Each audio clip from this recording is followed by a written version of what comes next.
नाही, एक माहिती अशीही मिळते आहे की मनसे अध्यक्ष राज ठाकरे यांनी शिवसेना युबीटीतील नेते संजय राऊत यांना फोन केला आहे आणि मनसे आयोजित मोर्चात शिवसेना युबीटीनं सहभागी व्हावं असा प्रस्ताव वजा आवाहन केलेलं आहे।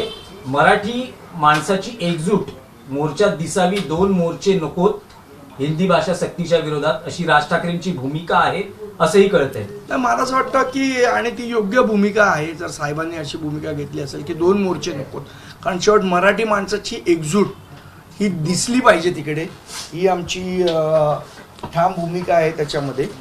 आणि आमचं म्हणणं आहे की एकत्रितपणे मराठी माणसाची ताकद ही सरकारला दिसली पाहिजे, ही आमची भूमिका आहे। म्हणून आज सकाळी आपल्याला माहित असेल तर जी पत्रकार परिषद झाली त्यात राजसाहेबांनी सांगितलं कुठलाही झेंडा, कुठलाही राजकीय पक्षाचा झेंडा न घेता फक्त आणि फक्त मराठी या विषयावरच हा मोर्चा निघेल।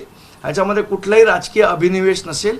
राजकीय अभिनिवेश बाजूला ठेवून सगळे मराठी माणसं म्हणून एकत्र येतील आणि आम्ही याबाबत सकारात्मक आहोत।